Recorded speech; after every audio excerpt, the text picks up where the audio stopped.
আসসালামু আলাইকুম। আজকে যে বিষয় নিয়ে আলোচনা করব, তোমরা থাম্বনেল দেখেই বুঝে গিয়েছো। তার আগে একটা নোটিশ সম্পর্কে তোমাদের সাথে আলোচনা করব। সেই নোটিশটি চলাও দেখে নি। এখানে দেখো, এখানে হচ্ছে তোমার 17 তারিখে একটা নোটিশ প্রকাশিত হয়েছিল। 17 তারিখের এই নোটিশটা তোমরা দেখো, 17ই জুলাই। এখানে তোমরা দেখতে পারছো যে 17ই জুলাই, এখানে কিন্তু তারিখটা দেওয়া আছে।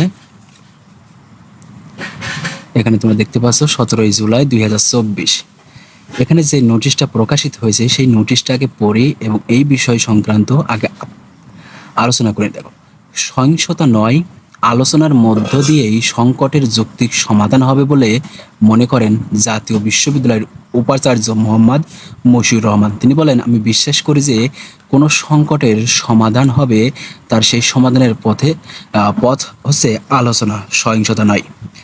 সচেতন শিক্ষার্থীরা মুক্তিযুদ্ধ এবং মুক্তিযুদ্ধের আদর্শ, মুক্তিযোদ্ধাদের প্রতি শ্রদ্ধাশীল থেকে স্ব দাবি অধিকার আদায়ের সোচ্চার থাকতে পারে। তবে কোনো মতেই আমরা কোনো রাষ্ট্রীয় দর্শনের মৌলিক বিষয় মুক্তিযুদ্ধকে অবমাননা না করি। আসলে মুক্তিযুদ্ধদের অবমাননা কারা করেছে? এখানে তো শিক্ষার্থীরা কিন্তু মুক্তিযুদ্ধের অবমাননা কিন্তু করে নাই।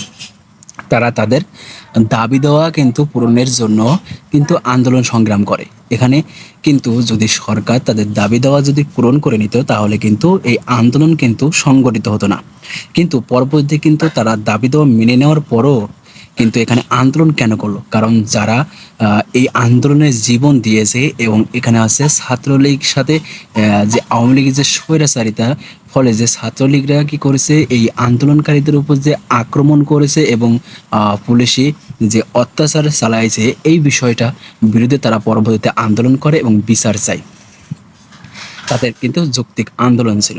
আজ বুধবার 17ই জুলাই 2024 তারিখ জাতীয় জাদুঘরের সামনে প্রজন্ম চত্বর সাবেকে কোটা আন্দোলনের মুক্তিযুদ্ধ বিরোধী কর্মকাণ্ডের প্রতিবাদে মুক্তিযুদ্ধ ছাত্র জনতা সমিতি সম্মানিত অতিথির বক্তব্যে এইসব কথা বলেন উপাচার্য ডক্টর মশিউর রহমান।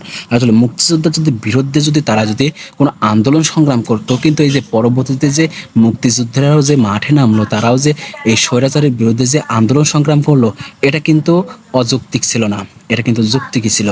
কারণ এখানে কিন্তু যে মুক্তিযোদ্ধারা কেন মুক্তিযুদ্ধ করেছিল, দেশে যাতে গণতন্ত্র প্রতিষ্ঠা থাকে। এখানে কিন্তু এখানে যে ছাত্ররা, যে মেধাবী ছাত্ররা, যে তারা যে সুযোগ পাচ্ছে না এখানে মুক্তিযুদ্ধের নাতিরা, বা তারা যে তাদের পারিবারিক যে সুবিধা ভোগ করতেছিল, এটার বিরুদ্ধেই কিন্তু আন্দোলন সংগ্রাম করছিল। এখানে তিনি আরেকটা বিষয় বলেছে, শিক্ষার্থী অভিভাবকদের উদ্দেশ্যে উপাচার্য ডক্টর মশিউর রহমান বলেন, আমাদের দুঃখ হয়, বেদনা পাই, ক্ষুব্ধ হয় যখন আমার তরুণ শিক্ষার্থী রাজপথ ভুল স্লোগানে নিজেকে সম্পৃক্ত করে।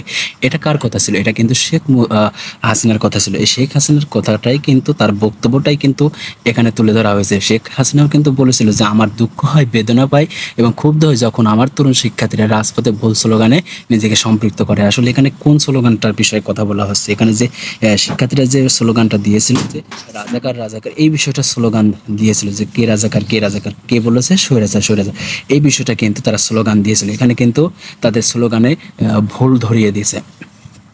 আত্মপরিচয়ে রাজাকার পরিচয়কে সংযুক্ত করে, তার মধ্য দিয়ে এই অভিভাবকত্ব করেন তারা এই রাষ্ট্রের বিরুদ্ধে দাঁড়াচ্ছেন।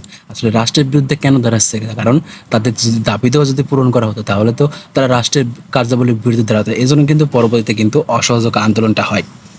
এই কমল মধ্যে শিক্ষার্থীদের আত্মপরিচয়ের সঙ্গে রাজাকার শব্দ জুড়ে তিনি মুক্তিযুদ্ধের অবমাননা করে এবং দৃশ্যতার রাজনৈতিক পরিচয় থেকে সরে দাঁড়ান। অন্যথায় বাংলাদেশকে সংঘাতের দিকে ঠেলে দেবেন, সেটি অনাকাঙ্ক্ষিত। আমরা এই সংঘাতের চরিত্রগুলো জানি। শেখ হাসিনার জনপ্রিয়তার সামনে গণতান্ত্রিক মানুষের চেতনা আর সেই কবিতা আবৃত্তি নির্মলেন্দু গুণে দাঁড়িয়ে থাকা, আর কৃষক শ্রমিকের প্রতিবাদের সামনে সেদিন সেনা সমর্থিত তত্ত্বাবধায়ক সরকারকে আত্মসমর্পণ করতে হয়েছিল। সেই আত্মসমর্পণ করতে হয়েছিল পাকিস্তানি বাহিনীকে।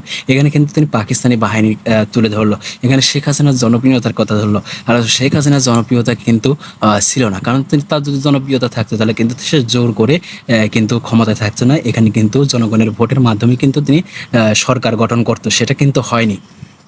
সমাবেশে উপস্থিত ছিলেন বিচারপতি শামসুদ্দিন চৌধুরী মানিক, যুবলীগের সাধারণ সম্পাদক মইনুল হাসান কার্নেলিক, তারপরে হচ্ছে স্বেচ্ছাসেবক লীগের সাধারণ সম্পাদক আফজলুর রহমান বাবু, তারপরে বিবার্তার সম্পাদক বাণী ইয়াসমিন হাসি, জাগরণ টিভির প্রধান সম্পাদক এফ শাহিন প্রমুখ, যারা উপস্থিত ছিল।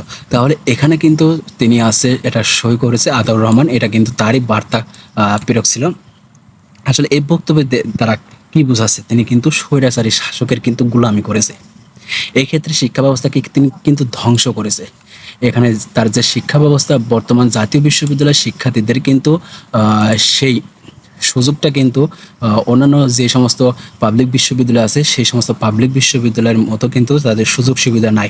এই ক্ষেত্রে আমরা জানি যে সেশন জটে কিন্তু জাতীয় বিশ্ববিদ্যালয়ে কিন্তু মানে যে সমস্ত শিক্ষার্থীরা আছে এরা কিন্তু সেশন জটে ভুগতেছে। অন্যান্য বিশ্ববিদ্যালয় কিন্তু করোনার মধ্যে কিন্তু পরীক্ষা নিয়েছিল, কিন্তু জাতীয় বিশ্ববিদ্যালয় সেখানে নিশ্চুপ ছিল। এবং তোমরা জানো যে জাতীয় বিশ্ববিদ্যালয়ের যে শিক্ষা কার্যক্রম, তাদের যে পরীক্ষা, এই ক্ষেত্রে কিন্তু তাদের পড়া লাগে না। এক্ষেত্রে পরীক্ষার আগে যে টাইমগুলো থাকে সেই টাইমের মধ্যে পড়লে পরে সেটা কভার করা যায়। এটা কিসের জন্য? এটা শিক্ষা ব্যবস্থার দুর্বলতার কারণে। তাহলে শিক্ষার্থীদের কিন্তু উপস্থিতি এরা কিন্তু করতে পারে না, কারণ আমরা জানি জাতীয় বিশ্ববিদ্যালয়ে যে সমস্ত শিক্ষার্থী থাকে এরা কিন্তু চাকরির পাশাপাশি কিন্তু পড়ালেখা করে। তাহলে এই মশিউর রহমানের পদত্যাগের বিষয়টা আমি বলতে চাই, তিনি পদত্যাগ করুক এবং এখানে অন্য কাউকে হচ্ছে এখানে নিয়োগ দেওয়া হোক।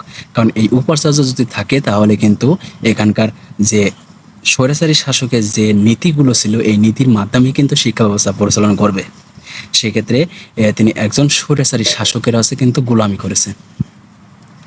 এক্ষেত্রে এই মশিউর রহমান যদি থাকে তাহলে কিন্তু জাতীয় বিশ্ববিদ্যালয় সেশন জট বা যে সমস্ত শিক্ষা কার্যক্রমে কোনো উন্নতি হবে না। এই বিষয়ে যদি তোমাদের কোনো মতামত থাকে তাহলে কমেন্ট বক্সে জানিয়ে দেবে এবং চ্যানেলটিকে সাবস্ক্রাইব করে পাই থাকবে। সবাই ভালো থেকো, আল্লাহ হাফেজ।